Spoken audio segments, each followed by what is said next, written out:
आज हम पढ़ेंगे कक्षा 10वीं का पाठ हरिहर काका, जो मिथिलेश्वर जी द्वारा रचित है। प्रस्तुत कहानी लेखक यानी कि कथावाचक के गांव की कहानी है। इस कहानी के प्रमुख पात्र हरिहर काका हैं। लेखक ने इस कहानी के माध्यम से धर्म के नाम पर होने वाले अपराध, मनुष्यों में पनप रहे स्वार्थ और उनके लालची स्वभाव को उजागर किया है। लेखक हरिहर काका का बहुत सम्मान करते थे। हरिहर काका उनके पड़ोसी हैं। पिता अपने बच्चों से जितना प्यार करता है, उससे कहीं ज़्यादा प्यार हरिहर काका लेखक से करते थे। लेखक की पहली दोस्ती हरिहर काका से हुई। काका लेखक से कोई भी बात नहीं छिपाते थे, खूब बातें करते थे। लेकिन कुछ दिनों से काका ने लेखक से भी बात करना बंद कर दिया। वे परेशान और दुखी थे। लेखक काका की स्थिति का कारण जानने के लिए उनके गांव का परिचय देना आवश्यक है। गांव की कुल आबादी 2,500-3 हजार होगी। गांव में 3 प्रमुख स्थान हैं। गांव के पश्चिम किनारे बड़ा सा तालाब, मध्य स्थित बरगद का पेड़, पूर्व में ठाकुर जी का विशाल मंदिर, जिसे गांव के लोग ठाकुर बारी कहते हैं। ठाकुर बारी की स्थापना के संबंध में कहानी प्रचलित है कि कहीं से एक संत आकर इस स्थान पर झोंपड़ी बनाकर रहने लगे। वे सुबह शाम यहाँ ठाकुर जी की पूजा करते थे, लोगों से मांगकर खा लेते थे। बाद में लोगों ने चंदा करके यहाँ छोटा सा मंदिर बनवा दिया। जैसे जैसे आबादी बढ़ती गई, लोगों की श्रद्धा भी बढ़ती चली गई। किसी के यहाँ बेटा हो, शादी हो, नौकरी मिले, कोई भी शुभ काम हो, लोग ठाकुर जी पर रुपए, जेवर, अनाज चढ़ाते। अच्छी फसल होने पर खेत का छोटा सा टुकड़ा ठाकुर जी के नाम लिख देते। लोगों के इसी विश्वास के परिणाम स्वरूप अब यह गांव की सबसे बड़ी ठाकुर बारी है। इसके नाम पर 20 बीघे खेत हैं। धार्मिक लोगों की एक समिति है। इसकी देखरेख और संचालन के लिए प्रत्येक 3 साल पर एक महंत और एक पुजारी की नियुक्ति की जाती है। हरिहर काका का संयुक्त परिवार है। हरिहर काका 4 भाई हैं। सबकी शादी हो चुकी है, बाल बच्चे हैं। काका की अपनी कोई संतान नहीं है। औलाद के लिए उन्होंने 2 शादियां की, लेकिन उनकी दोनों पत्नियां स्वर्ग सिधार गईं। काका अपने परिवार के साथ रहते हैं। काका के परिवार के पास कुल 60 बीघे खेत हैं। प्रत्येक भाई के हिस्से 15 बीघे पड़ेंगे। ये लोग खेती का काम करते हैं। काका के 3 भाई खेती करते थे। काका के 3 भाइयों ने अपनी पत्नियों को यह सीख दी कि काका की अच्छी तरह सेवा करें, समय समय पर खाना दें। कुछ दिनों तक सबने सेवा की, लेकिन फिर वे अपने पतियों को अच्छे अच्छे व्यंजन खिलाती और काका को बचा हुआ खाना दे देती। अगर कभी काका बीमार पड़ जाएं, तो इतने बड़े परिवार में उनकी खैरियत या सेवा करने वाला कोई नहीं था। किसी तरह पुजारी और महंत को काका की स्थिति का पता चल गया। महंत उन्हें एकांत में प्यार से समझाने लगा कि पति पत्नी, बेटे, भाई, बंधु सब स्वार्थी हैं। तुम्हारे हिस्से में जब तक 15 बीघे खेत है, तब तक वे तुम्हारे साथी हैं। जिस दिन उन्हें पता चला कि तुम अपना हिस्सा उन्हें नहीं दोगे, उस दिन वे तुमसे सारे संबंध तोड़ देंगे। इसलिए मैं चाहता हूँ कि तुम अपनी ज़मीन ठाकुर बारी के नाम लिख दो और अपना ध्यान ईश्वर में लगाओ।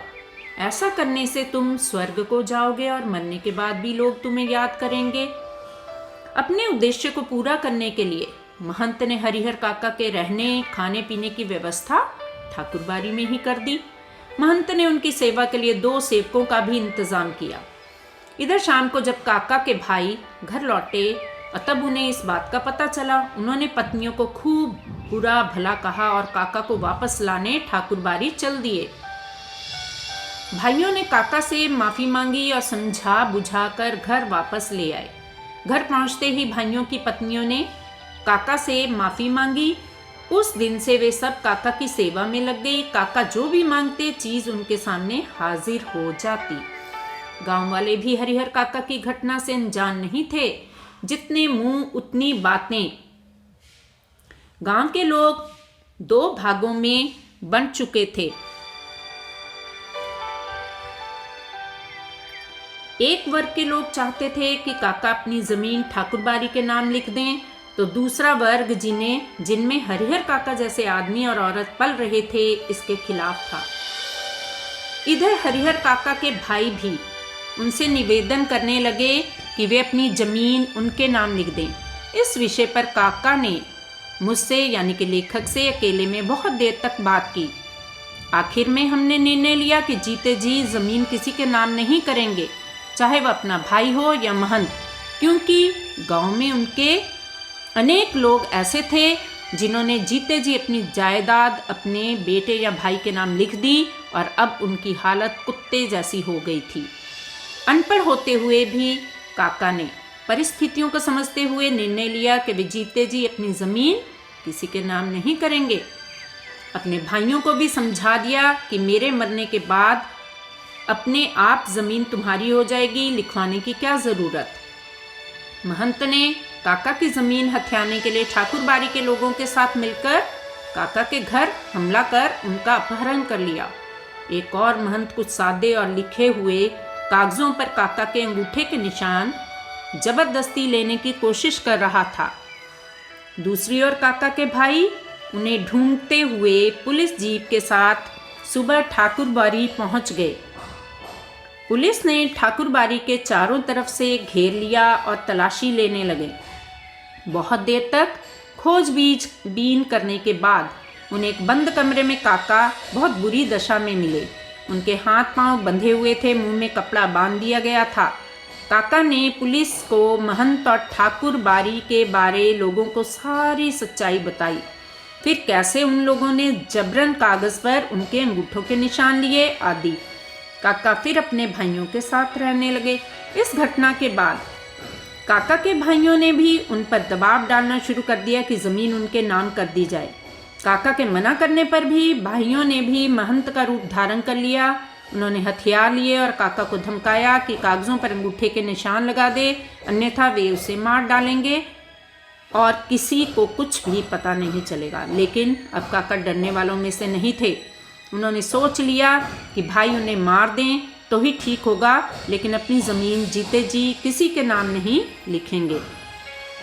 धमकाने पर भी जब काका नहीं माने तो भाइयों ने उन्हें पीटना शुरू कर दिया।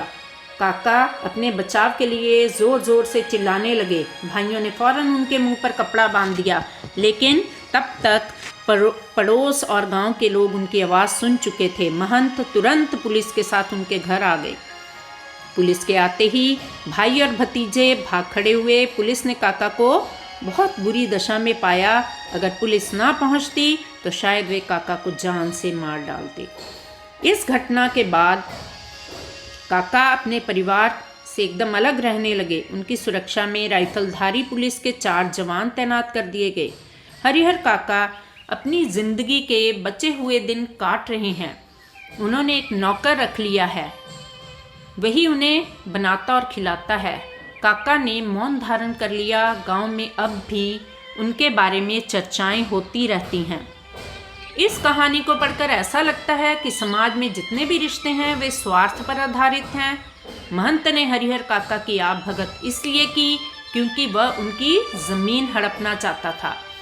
हरिहर काका के भाइयों ने उनकी दोबारा इज्जत करनी शुरू कर दी क्योंकि वे 15 बीघे ज़मीन को अपने हाथों से नहीं जाने देना चाहते थे। गांव में ऐसे कई प्रकरण पहले भी हो चुके थे। धन दौलत के आगे खून के रिश्ते भी फीके पड़ने लगते हैं। यह कहानी यह उक्ति सिद्ध करती है कि बाप बड़ा ना भैया, सबसे बड़ा रुपया। मजहब कोई लौटा ले और बदले में हमें दे दे तहजीब सलीके की इंसान करीने के। यही इस कहानी का उद्देश्य है। ये करें इस पाठ के बहुविकल्पी प्रश्न उत्तर। हरिहर काका कितने भाई थे? तो इसका उत्तर है 4। हरिहर काका के कितने विवाह हुए थे? तो इसका सही उत्तर है 2। क्या हरिहर काका निसंतान थे? उत्तर बनता है हाँ। उनके परिवार में कितने बीघे खेती योग्य जमीन थी? तो इसका सही उत्तर है 60 बीघे। हर भाई के हिस्से कितनी जमीन आनी थी? तो इसका सही उत्तर बनता है 15 बीघे।